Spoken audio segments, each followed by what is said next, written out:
I'm blessed to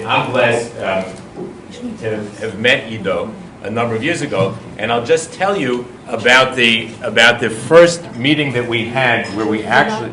Here's my thing. The first meeting that we had where we actually showed something that had anything to do with looking at Israel in a different way, and Ido and I had been talking about it, and I had this, wasn't quite a theory because I really truly believed in it. I had shared it many years before when I lived in Israel with prime ministers, with people in government. I had been told by one prime minister that Israel is not a can of tuna fish and it can't be sold that way. And my reply was that if you take the label off a can of tuna fish, it's still a can of tuna fish.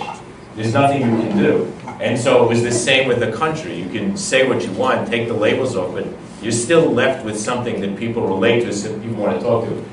And the first time that we presented it, Israel was not in our study. It's a very famous study called BNV. Many of you probably have seen it, have seen the research. You can find it online if you go to wired.com. You can read more about our BAV study. But the first time we showed it, we didn't have Israel in the study, and we had a presentation on a very cold Sunday morning at the consulate, and it was all the consul generals from across the country would come together for a meeting.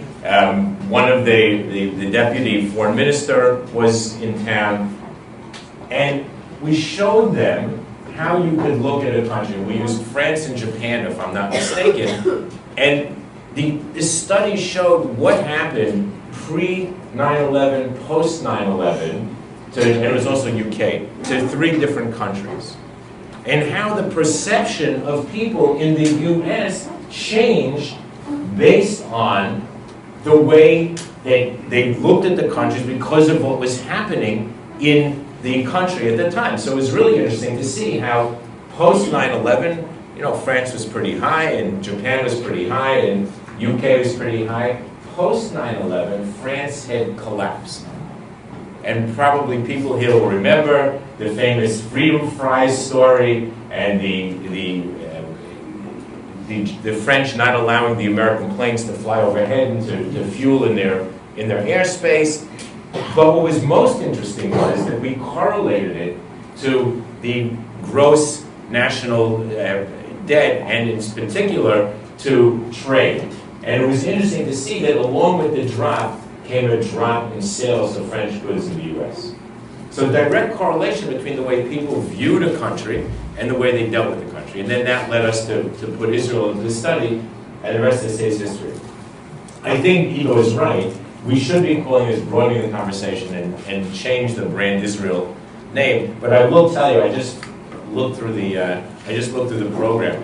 I wish I could stay the whole day. The people that you're going to be hearing from, many of whom I know, many of whom are legendary, like Ranan, who I just met for the first time, but who I followed for many years, and whose work is legendary and I love. So I'm just honored to be in the room with you. But the companies that are related here, the companies that are here, are important for you to look at, not just because of Israeli companies, but what you should do is talk to them about what it's like to do business here. Talk to the people from Intelwood, a company that, full disclosure, we have a major investment in, but talk to them about how is it that an Israeli company did the very first video ever done for Bob Dylan, using an interactive technology that's first in the world, and got press globally. And unless I'm mistaken, and someone can correct me, I didn't see anything about divesting, I didn't see anything about anti-Semitism, I didn't see anything about anti-Israel. All I saw was, wow, this is amazing. How'd that happen? How'd they do that?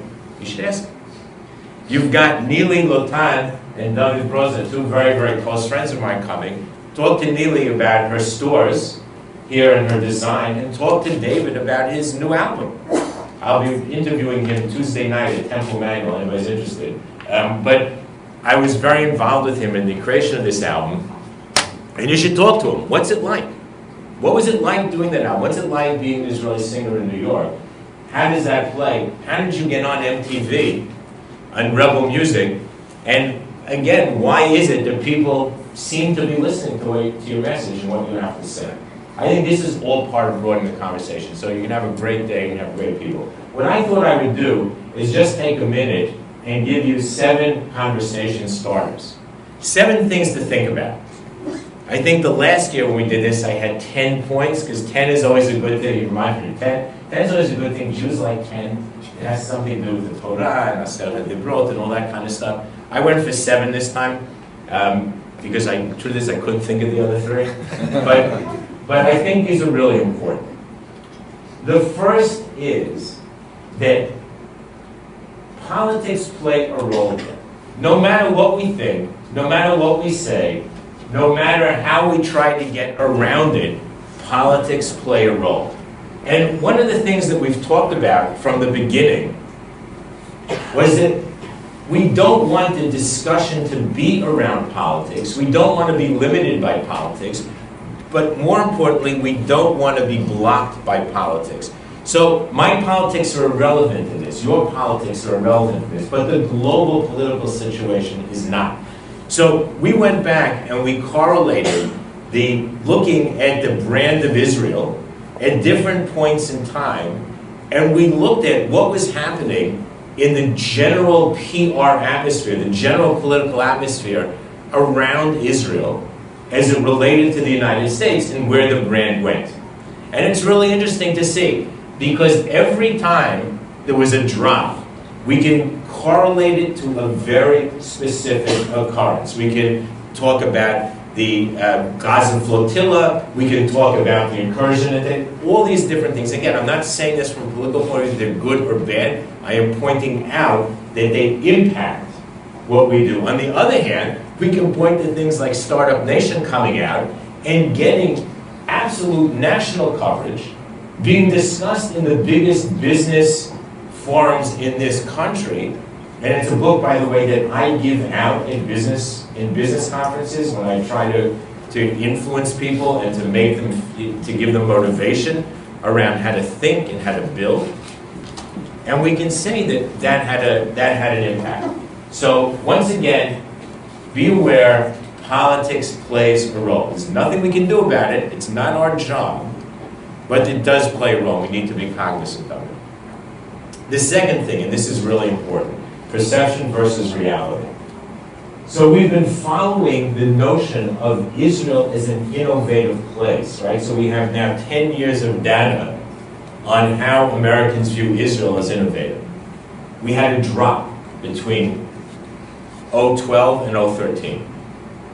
Now, that's really strange, because when you look at the actuality of M&A, and if you look at the actuality of what was happening in the market, and American companies that were investing and buying Israeli companies, it was never bigger. And yet the drop in our view as an innovative country is troubling. In fact, it's incredibly troubling to me. And it makes me stop and wonder. Right now, part of the explanation, of course, will be what I said. Politics does play a role. But there's actually more to it, and we'll get to that in a second. This is kind of interesting.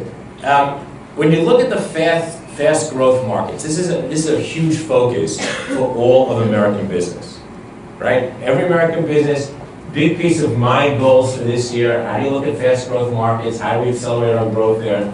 How do we take our product, which is advertising and marketing, and make it work? Now, when you look at what's happening around the world, the fast growth markets are reaching out to Israel and to Israeli high tech and looking for help. They're looking for people to come and work with them. They're looking for investment. They're looking for people to help them solve their problems. They're looking for university connections. It's really amazing. And I was thinking the other day, and I'm sure you all read the piece, that about the terrible water shortage in Iran, part of which is driven by their incredibly poor use of water for irrigation. Their methods are incredibly ineffective. And I was thinking, could you just imagine if they still did business with us, what that would be like? And wouldn't it be really interesting if we went out and said, having read that article and having seen it, somebody got up at the UN or in some public global forum and said, hey, you know what, we'd love to help you. We have the technology. We know what we're doing. We can help you solve that problem. Wouldn't that be interesting? What would that do to the world? So I point this out because I think it's really amazing when you look at Vietnam or you look at what's happening in China. And recently in China, it was really interesting. When people in my offices and some of my clients find out of my Israeli connection, and it's not that it's hidden, it's probably they find out because I do talk about it quite a lot. I probably get more questions about that in Israeli high tech than I do about just about anything else.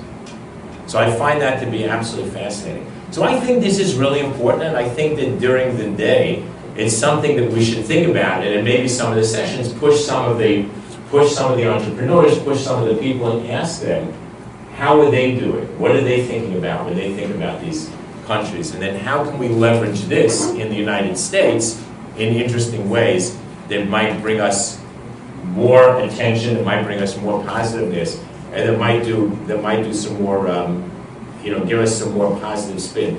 And again, when I look at it, it absolutely and totally, completely motivates me to understand the power of what we have, right? Just the total power of what we have and the positiveness of it and how it's viewed by people who need it. I'll also tell you something else that's interesting. I was telling someone not before. This is just funny about Russia. It's just a quick anecdote.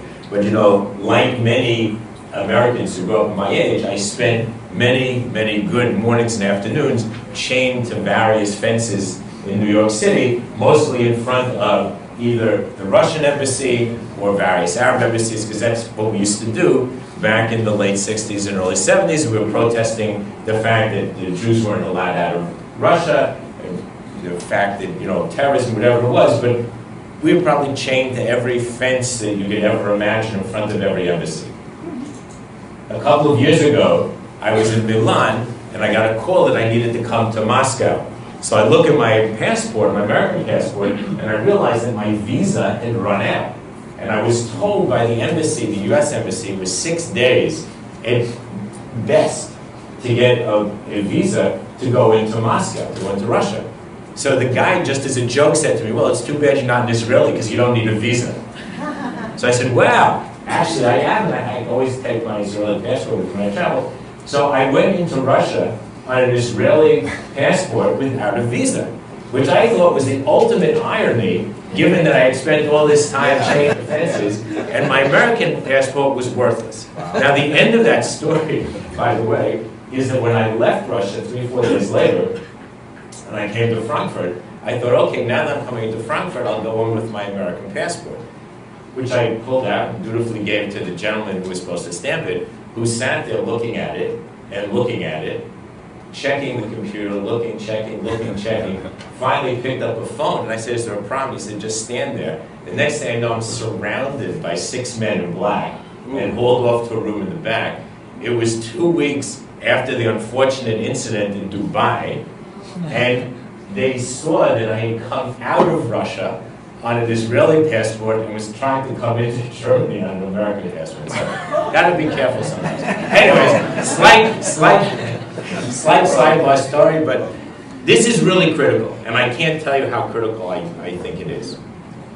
This is really important, and I think it's important because I think sometimes we get way too paranoid. Everybody who's heard me speak about Israel, everybody who's heard me talk about the research that we've done, knows that I feel that we spend way too much time looking under rocks for anti-Semites, calling everybody anti-Israel, and not enough time thinking about what's really happening. And I've said this before, but when a man like Sam Lewis, who is a legendary American ambassador to Israel during the Begin days, who's a very, very close friend, says to me that he's being called an anti-Semite and is literally crying, saying, can you imagine the state of affairs when Sam Lewis is called an anti-Semite? It makes me sit up and it gets me angry.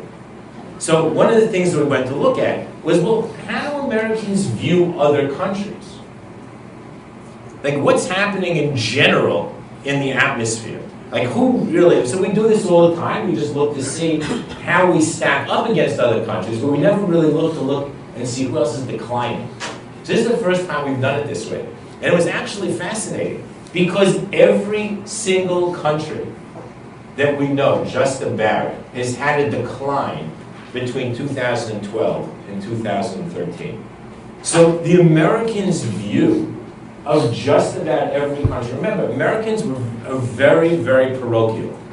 We're a very parochial people. And until I lived in Europe, I didn't really quite understand it. I thought really that, maybe we were small-minded, maybe we just didn't get it, we don't speak a lot of languages, we don't travel that much, but we do. This is a big country. And until I lived in Europe, I didn't quite get it, because in Europe, you drive 2 hours in any direction, you're in another country. Different culture, different food, different language. America, you drive 6 days, and you're still eating, Doritos. So that's a really important fact. It's something that we need to understand, because this is a huge country. And people care about this country. It's a country with problems right now. Probably always was, but right now they're pretty exacerbated. I don't know if it's almost 10 o'clock, so it must have come out. The joblessness rate was supposed to come out this morning. It's 6.6, so it didn't go up, it stayed flat. So that's important, right? This is what's on people's minds, right? Not Israel. Let's be clear. But it's not just not Israel. Everybody. It's all going down. Because we think that Americans are looking more inward. And you can see it every day. You can see it in their attitude towards American forces going abroad. You can see it in the debates going on about immigration. You can see it in the way people are relating to foreign aid. So it's not just us. There is an intrinsic issue here. When you look at all these other countries, even Australia, even the UK, and you say, what's happening here? Why is that? And we think it's because of this inward look. Now, having said that, we've always believed that we have a special place that might be leverageable for other reasons. So keep that in the back of your mind as you go through the rest of the day. So this is an important piece of data that we've looked at in a new way. However, and this is the piece that we think is the most leverageable. As much as they're looking inward, Americans are hungry. And they've never been hungrier. And so 43% of Americans believe in entrepreneurship. They believe that there's opportunities to succeed in ways they hadn't thought before. Startup nation. Big startup nation. This is the highest level we've ever seen. Now I can tell you, I spent this summer working with Michael Dell. Dell is one of our big clients, as he bought back his company. And the platform that we created, and the platform that he bought the company back on, and if you've seen some of the communications around it, was all around this notion of entrepreneurship.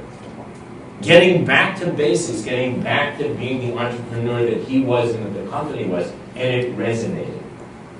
So we know that Americans believe this, but they don't just believe in high tech, right? They believe in little restaurants opening up. They believe in little boutiques. You can talk to me a little about that later. They believe in looking at a neighborhood and bringing services and how can I do that. And they also look at the high-tech side. But this is huge. We, the little startup nation, can help motivate this huge, large startup nation. Big piece to leverage. And frankly, we're not leveraging it enough. And this means, by the way, that we don't send around emails that talk about how great we are and how, we have 20,000 blah, blah, blah, entrepreneurs and the Palestinians have 0. That's not motivating. That's not getting this message across. What we need to do is take companies like Interlude or Zulu, and Jeff is doing, and others you're going to speak to today, and show what we do. How do we create these things? And by the way, the connections between all these companies. One of the interesting things that we've talked about in these sessions, I go to a lot of high-tech conferences, and I speak in Israel, and I speak in Europe, and I speak wherever. You know, it used to be everybody went to Silicon Valley. Now more and more people are coming to New York because New York is the center of media and marketing, and so much of the high-tech development and certainly the monetization is around that. This city is awash in proud Israeli entrepreneurs who are doing amazing things for Israel, who are doing amazing things for America. And they hire Americans. They don't just hire Jews, thank God. Probably one of the reasons they're successful, it cuts the politics. This is leverageable, and we don't leverage it enough. So everybody with me? This is huge. Number 6. So I told you that we have a problem, right? We're seen as innovative. We know we're innovative, but our innovation numbers are dropping. So we went back and we looked at and said, okay, what are the brands that are viewed in the US as amongst the most innovative? And what's different about those brands that's different about our brands that we don't have? What do they have that we don't have? We know physically what we have, but perceptually, what do they have that we don't have? And we measure all this stuff by. This is all part of our behavior. I don't have enough time to go into all the ins and outs of it, but again, if you go to wired.com, you can learn everything you ever wanted to know and didn't want to know about behavior. So here are some of the most innovative brands with personality. So we, right, everybody knows we, Pixar, Keurig Coffees, HBO continues to be up there, Cirque du Soleil is a killer, and Baby Einstein, one of Disney's most interesting little piece of business, despite some of the issues that they've had. So there's a good one, because here's a company that's actually had some controversy, and is still viewed as very innovative. But here's what they have that we don't have as a brand. High quality, visionary, dynamic, and friendly. Now you'd all argue, we're all of those things. What are they talking about?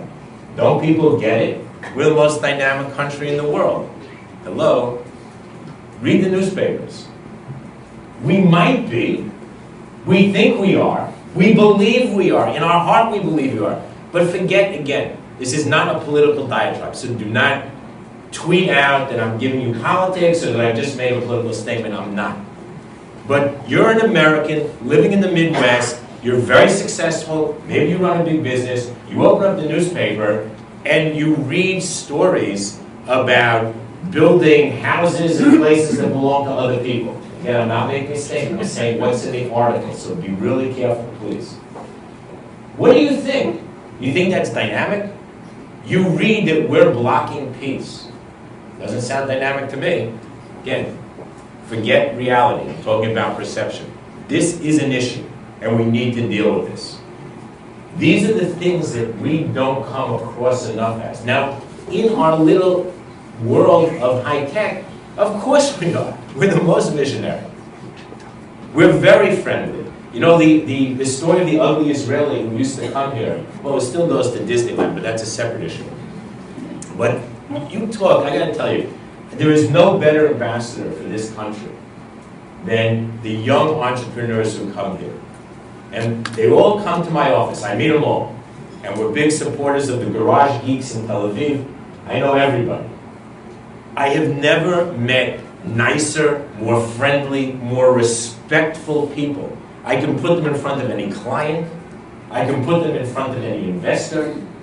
They know how to speak. They're modest. It's unbelievable. You're going to meet Yair Goldfinger later this morning. Yair is one of the most successful entrepreneurs in the world. He's a legend. When Yair comes to visit me, people in my office literally want to get his autograph. You've never met anyone as modest as Yair Goldfinger. These people are the best ambassadors we have, but that's in a very narrow world.